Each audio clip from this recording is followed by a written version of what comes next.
अस्सलाम वालेकुम दोस्तों, कैसे हो? उम्मीद है कि सब खैरियत से होंगे। अल्लाह आप लोगों को ऐसे ही खुश रखे। चलिए आज के किस्से की तरफ बढ़ते हैं। बचपन से अम्मा और अब्बा की नोक झोंक और लड़ाइयाँ सुनते सुनते कब मैंने जवानी की दहलीज पर कदम रखा मुझे पता ही नहीं चला। वक्त बेवक्त अम्मा की शिकायतें और हजार बार नहीं लाख बार मैंने अम्मा के मुंह से ये जुमले सुन लिए हैं कि जब से तेरे बाप से यानी इस बंदे से मेरी शादी हुई है मेरे तो नसीब फूट गए हैं। तेरे बाप के पल्ले बनने से तो अच्छा था कि मैं खुद को खाई में गिरा देती या कुएं में छलांग लगा देती या फिर किसी और के साथ भाग जाती। अम्मा के मुंह से ये जहरीले जुमले और ये फायरिंग सुनकर अब्बा की बर्दाश्त की हद खत्म हो जाती। वो उठकर अम्मा को 2-3 थप्पड़ जड़ देते और साथ में गोली मारने की धमकी तो हर बार दी जाती।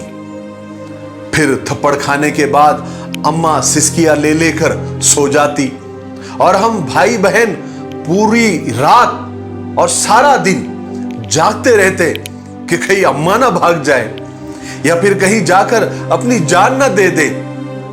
40 साला इस लंबी जिंदगी में हमने न कभी अब्बा को इत्मीनान से देखा न ही अम्मा को सुकून से देखा। अम्मा को अपनी जिंदगी जाए जाने का अफसोस होता तो अब्बा का भी दुख कम नहीं था। उनको भी इस बात का हमेशा दुख रहता कि काश वो किसी तालीम याफ्ता या पढ़ी लिखी या शहरी लड़की से शादी कर लेते तो कम से कम उनके सामने जबान तो नहीं चलाती और वक्त बेवक्त उनकी जिंदगी जहन्नम तो नहीं बनती। जब तक हम गैर शादीशुदा थे हमारी पूरी पूरी हमदर्दियां अम्मा के साथ होती, लेकिन हमारी शादी के थोड़े ही अरसे के बाद कुछ महीनों के बाद ही हमें यह एहसास हो गया कि अब्बा कितने मजबूर, कितने लाचार और कितने बेबस थे।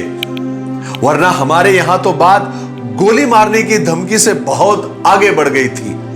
मुझे तो ऐसा लगता था कि मेरी बीवी समेत उसके पूरे खानदान को बम से उड़ा दूं और यही ख्यालात मेरे दिमाग में हर वक्त गर्दिश करते रहते। एक दिन छुट्टियों में मैं गांव आया तो देखा कि अम्मा जरा बुझी बुझी सी बैठी हुई थी। मैंने पूछा, अम्मा क्या हुआ? वो तो जैसे भरी हुई बैठी थी। पूछते ही फट पड़ी, कहने लगी 2 दिन से बुखार में तप रही हूं और वो तेरा जालिम बाप एक डिस्प्रिन की गोली तक का नहीं पूछा। वो तो पहले ही दिन से मेरे मौत की ख्वाहिश में जी रहा है। मैंने अब्बा की तरफ देखा तो वो आराम से चारपाई पर अखबार का मुताला कर रहे थे। मैंने शिकायती नजरों से अब्बा की तरफ देखा तो अब्बा ने भी मुंह फेरते हुए कहा कि ले जाओ तुम्हारी अम्मा को उसी मैट्रिक फेल डॉक्टर के पास। जब तक वो डॉक्टर इसे हाथ ना लगाए तब तक तेरी अम्मा ठीक होने का नाम नहीं लेती।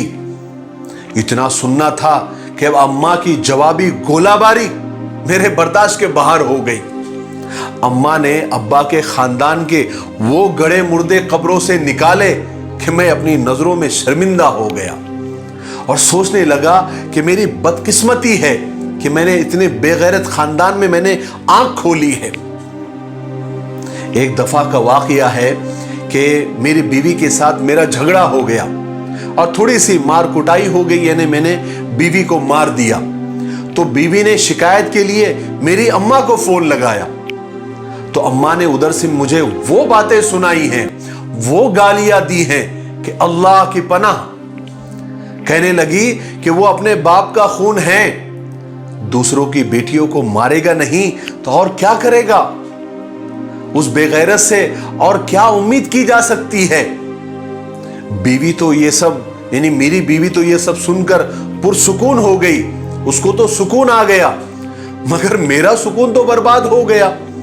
अब सारी जिंदगी बीवी के सामने सर झुकाकर सब सुनना पड़ेगा, वरना अम्मा को फोन चला जाएगा और फिर यही सब गोलाबारी मुझ पर भी होने लगेगी। उसी दिन शाम को अब्बा का फोन आया। मैंने डरते डरते उठाया, अब पता नहीं ये क्या कहेंगे। सलाम करने के बाद अब्बा बोलने लगे कि बेटा तुम मर्द के बच्चे हो, बीवी कभी दोस्त नहीं बन सकती, लिहाजा दबा के रखो। अपनी मां का रवैया देखकर और मेरी हालत से कुछ इबरत पकड़ो। मैं अब तक भुगत रहा हूं, काश मेरी जवानी होती तो तुम्हारी मां को गूंगा कर देता और दूसरी शादी कर लेता। तुम जवान हो, लिहाजा मेरी तरह अफसोस करने से बेहतर है कि दूसरी लाकर उसके सर पर बिठा दो ताकि उसे भी पता चले। उस वक्त मुझे और अब्बा का दुख और नसीब एक जैसा महसूस हुआ। दोनों ने न जाने कौन से गुनाहों की सजा बीवियों की सूरत में पाई थी। जो बीवियां कम 24 घंटे का टॉर्चर सेल ज्यादा थी। मेरे गांव में मौजूद मेरे भाई बहनों की जिंदगी भी अजीरन और जहन्नम बनी हुई थी। सुबह शाम अब्बा अम्मा की लड़ाई होती रहती थी।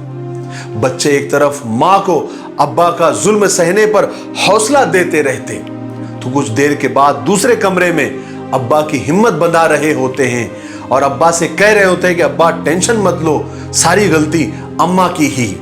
यही काम मेरे भाई बहनों का दिन भर का था। 1 महीना पहले अम्मा का दांत गांव के उसी मैट्रिक फेल डॉक्टर के हाथों निकलवाया गया।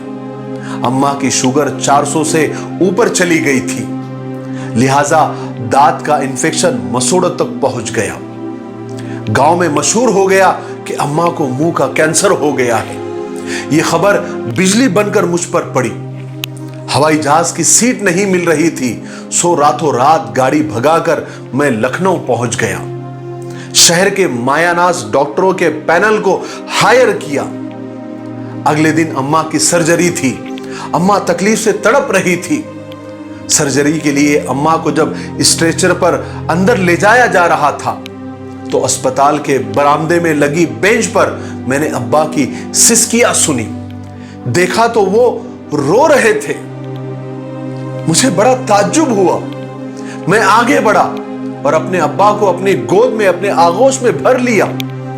अब्बा मेरे गले लगकर बच्चों की तरह फूट फूट कर रोने लगे। मैं खुद भी अपने आंसुओं को संभालता रहा, जब्त करता रहा और अब्बा को तसल्लियां देता रहा। बहरहाल ऑपरेशन कामयाब रहा और अम्मा सेहत याब होकर हॉस्पिटल से घर आ गई और रूटीन की जिंदगी गुजारने लगी। मगर मुझे अब्बा की सिसकियां और आंसू परेशान किए जा रहे थे। मैं सोच रहा था कि अब्बा मेरी अम्मा के लिए रो भी सकते हैं। क्या वो कोई ख्वाब था या हकीकत थी? मुझे अब तक यकीन नहीं आ रहा था। फिर हुआ ये कि कुछ दिन पहले छोटे भाई का फोन आया, जो अम्मा का सबसे ज्यादा लाडला था, सबसे ज्यादा। लेकिन कुछ महीनों से अम्मा की उससे बातचीत बंद हो गई थी। पता नहीं क्या बात थी।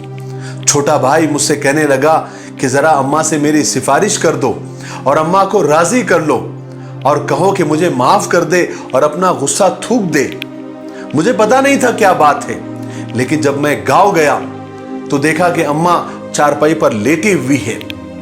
मैं सलाम करके चारपाई के कोने पर अदब से बैठ गया और बहुत सारी बातें होने के बाद आखिर में कहने लगा कि अम्मा, छोटे भाई का फोन आया था। आप किस बात पर उससे नाराज हैं? आप उसे माफ कर दें। वो बॉर्डर पर है, रोजाना मौत का सामना होता रहता है। यह सुनना था कि अम्मा गुस्से से उठ गई और कहने लगी, उस कमबख्त को तो मैं अपना दूध भी न बख्शूं, इतना दिल दुखाया है उसने मेरा। मैं अम्मा की बात सुनकर हिलकर रह गया कि ऐसा क्या गुनाह कर दिया उस छोटे भाई ने जो अम्मा इतनी नाराज है, कह रही है कि मैं उसे अपना दूध भी ना बख्शूं। मेरा तजस्सुस बढ़ गया। मैंने वजह पूछी कि अम्मा, उसने ऐसा क्या किया था जो तुम उससे इतनी नाराज हो? तो अम्मा कहने लगी, एक दिन तेरे अब्बा को कुछ पैसों की जरूरत थी, तो मैंने उस कमबख्त का एटीएम कार्ड अब्बा को दे दिया और कहा कि इसके अकाउंट से पैसे निकाल कर खर्च कर लेना। तो उस कमबख्त को पता चल गया। उसने फौरन मुझे फोन किया और कहने लगा कि अब्बा को मेरे ही पैसे नजर आते हैं, मेरे ही पैसों का सत्यानाश करना है। मेरे अपने भी बच्चे हैं, मैं रोजाना फौज में यहाँ बॉर्डर पर मौत का सामना करता हूँ इसलिए कि बच्चों के लिए कुछ जमा कर सकूं, मगर अब्बा को तो एहसास ही नहीं है। अम्मा ये सब कुछ बता रही थी और मुसलसल रोए जा रही थी, आंसू बह रहे थे। और अम्मा कहने लगी कि अभी तो मैं जिंदा हूं, अभी से ही ये लोग मेरे शौहर की तौहीन कर रहे हैं, उसको जलील कर रहे हैं। तुमको पता है कितनी मुश्किलों से मेरे शौहर ने तुम लोगों को पाल पोस कर बड़ा किया है। अगर मैं उनके साथ लड़ती झगड़ती हूं तो ये हम दोनों का आपस का मामला है, मगर मैं ये किसी को हक नहीं दूंगी कि वो मेरे जीते जी मेरे सुहाग की तौहीन करे, उसको जलील करे। मैं हैरान था, मेरी हैरानी की कोई इंतहा नहीं थी। मैं खामोशी से कमरे से बाहर निकल गया।